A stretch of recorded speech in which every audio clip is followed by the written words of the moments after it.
नमस्कार बच्चों। उत्तराखंड सीरीज़ का आज हमारा है 54वां दिन। बच्चों, आप सभी जानते हैं कि हमारे चैनल पर चल रही है उत्तराखंड जिला सीरीज़, जिस पर हमने समाप्त किया है अभी हाल ही में रुद्रप्रयाग जिला।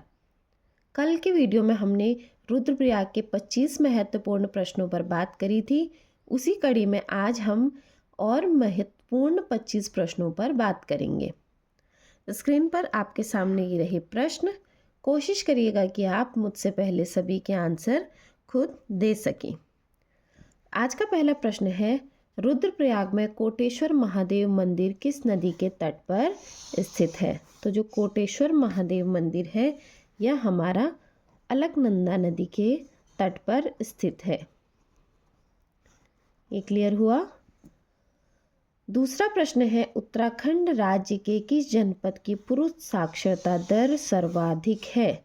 तो यह हमारे है रुद्रप्रयाग जनपद की जो पुरुष साक्षरता दर है वो हमारे उत्तराखंड राज्य में सर्वाधिक है। कितनी है पूछेगा तो 93.90% यह आपको बताया हुआ है। तीसरा प्रश्न पूछ रहा है, रुद्रप्रयाग से गौरीकुंड को निम्न में से कौन सा राष्ट्रीय राजमार्ग जोड़ता है? निम्न, ये मल्टीपल क्वेश्चन मैंने वैसे ही लिख दिया। रुद्रप्रयाग में गौरीकुंड को कौन सा राष्ट्रीय राजमार्ग जोड़ता है? तो ये जोड़ता है नेशनल हाईवे 107। परीक्षा में पूछा हुआ प्रश्न है। अब प्रश्न चौथा पूछ रहा है, केदारनाथ मंदिर किस शैली से बना हुआ है? केदारनाथ मंदिर की शैली अक्सर पूछी जाती है, इम्पोर्टेंट क्वेश्चन है, नोट डाउन करिएगा। ये बना है आपका कत्यूर शैली में। कत्यूर शैली से ही निर्मित है हमारा केदारनाथ मंदिर। बड़े धामों का अक्सर किस शैली में बना हुआ है या किसने बनाया है, ये प्रश्न अक्सर पूछे जाते हैं। आज का पांचवा प्रश्न है, राज्य में आयोजित किस मेले में जलते अंगारों पर नृत्य किया जाता है? तो जलते हुए अंगारों पर नृत्य किया जाता है जाख मेला में। मेला और प्रमुख मंदिर पढ़ाए नहीं है मैंने, वो एक साथ आपको कवर कराऊंगी, लेकिन आप फिर भी नोट डाउन करिए क्योंकि ये बहुत इंपॉर्टेंट क्वेश्चन है। प्रश्न ये भी पूछ सकता है कि जाख मेला किस जिले में लगता है? तो आपको पता है रुद्रप्रयाग में लगता है। और इस मेले में क्या होता है? तो जलते अंगारों पर नृत्य किया जाता है।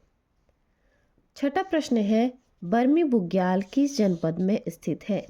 तो बरमी बुग्याल हमारा रुद्रप्रयाग जनपद में स्थित है। सातवां प्रश्न है, चोपता हिल स्टेशन किस जिले में स्थित है?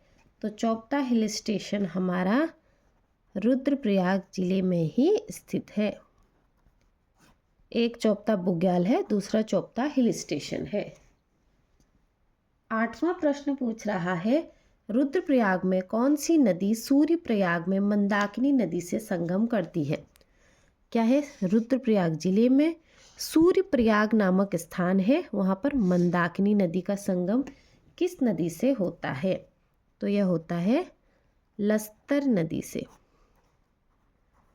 या क्वेश्चन अगर घुमा के पूछे जाएगा तो ये भी पूछ सकते हैं कि मंदाकिनी नदी और लस्तर नदी पर कौन सा संगम या कौन सा प्रयाग बनता है?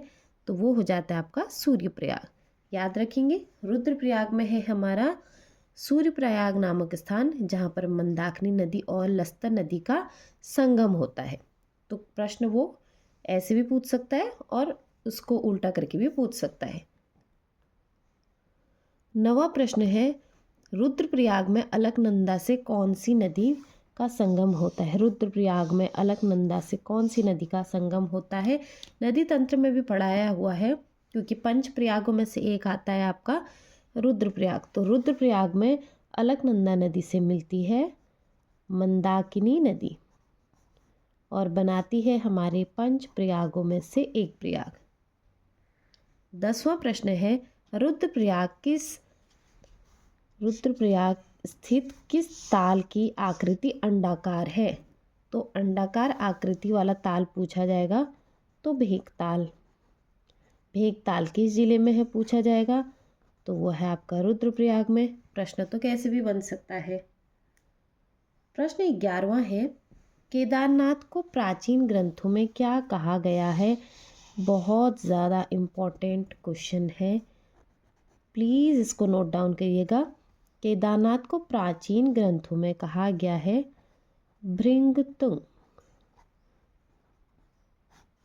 प्रश्न या तो ये बन सकता है या पूछेगा भृंगतुंग किसका प्राचीन नाम है या किसका अन्य नाम है केदारनाथ का। 12वां प्रश्न आज का, केदारनाथ मंदिर किन शिखरों के मध्य स्थित है? तो जो हमारा केदारनाथ मंदिर है वो 3 शिखरों के मध्य स्थित है। पहला है खर्चाखंड शिखर, दूसरा आ जाता है हमारा भरतखंड शिखर, तीसरा आ जाता है हमारा केदारखंड शिखर। ये हो गया आपके 1 2 3। इन 3 शिखरों के बीच हमारा स्थित है केदारनाथ मंदिर। 13वां प्रश्न हमारा पूछ रहा है 2013 की जब आपदा आई थी केदारनाथ धाम में, तो वहाँ कितने दिनों तक जो केदारनाथ धाम में पूजा है वो बंद कर दी गई थी? ये अक्सर पूछ सकता है आपसे, क्योंकि ये 2013 की आपदा थी, ये हमारे राज्य की सबसे बड़ी आपदाओं में से एक थी। तो जो केदारनाथ धाम है यहाँ पर 86 दिन तक पूजा नहीं हुई थी, 86 दिन तक पूजा बाधित रही थी। प्रश्न 14 पूछ रहा है आदि गुरु शंकराचार्य की समाधि कहाँ स्थित है? तो आदि गुरु शंकराचार्य जी की जो समाधि है वो भी केदारनाथ में ही स्थित है। Important question. प्रश्न 15वां है किस केदार के समीप रावण शिला है? तो ये है हमारा तुंगनाथ के समीप है रावण शिला। आज का 16वां प्रश्न है सोनप्रयाग में किन किन नदियों का संगम होता है? सोनप्रयाग पूछ रहा है, आगे सूर्यप्रयाग की बात हुई थी। तो सोनप्रयाग में हमारा मिलती है मंदाकिनी व वासुकी नदी। ये प्रयाग पंच प्रयागों में से एक नहीं है, इस बात का ध्यान रखिएगा। पंच प्रयागों में से रुद्रप्रयाग में सिर्फ रुद्रप्रयाग आता है, मैंने आपको बताया है, और पंच प्रयाग आपको पढ़ाया हुआ है। तो ये प्रयाग उन पंच प्रयागों से हटके हैं। आज का 17वां क्वेश्चन है रुद्रप्रयाग के अगस्त्य मुनि में किन नदियों का संगम होता है? तो रुद्रप्रयाग के अगस्त्य मुनि में मंदाकिनी नदी, एक तो मंदाकिनी नदी व धूलगाड़ नदी का संगम होता है। धूलगाड़ नदी का संगम होता है। इससे आपको एक और चीज़ पता चल गई कि रुद्रप्रयाग में एक और नदी बहती है, धूलगाड़। प्रश्न 18वां है रुद्रप्रयाग के किस कुंड में गंगा और यमुना की धाराएं मिलने की मान्यता है? ऐसी मान्यता है कि जिस कुंड में गंगा और यमुना की धाराएं मिलती हैं वो है मणिकर्णिका कुंड। एक और चीज़ पता चल गई, मणिकर्णिका कुंड किस जिले में स्थित है? वो है हमारा रुद्रप्रयाग में। और वहाँ पर क्या मान्यता है कि गंगा और यमुना की धाराएं मिलती हैं। 19वां प्रश्न है कालिदास की जन्मस्थली है? जो हमारे महान कवि कालिदास जी थे, इनकी जन्मस्थली क्या थी? कविल्टा। कविल्टा हमारा रुद्रप्रयाग में आता है।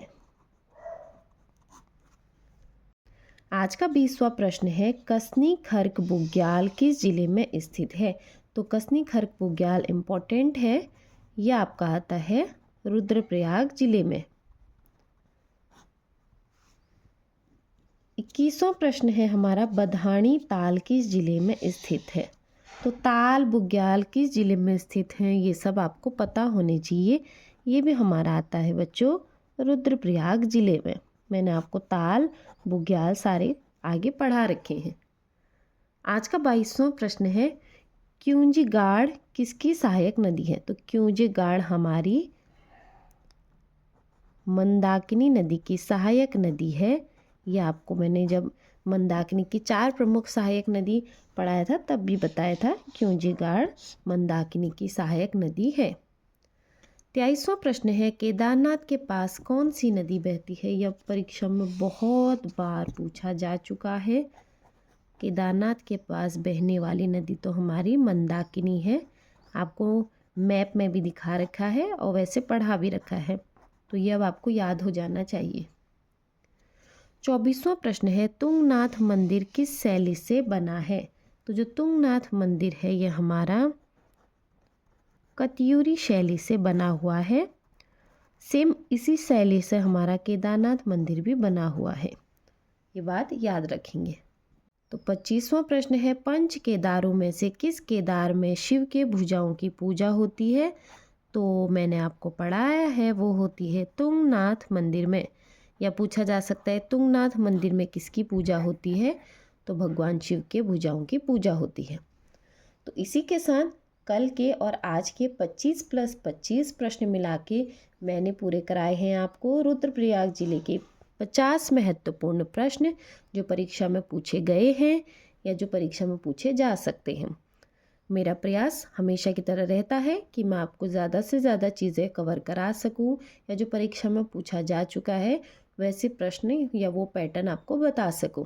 उम्मीद करती हूँ मेरा पढ़ाया आपको समझ में आ रहा होगा।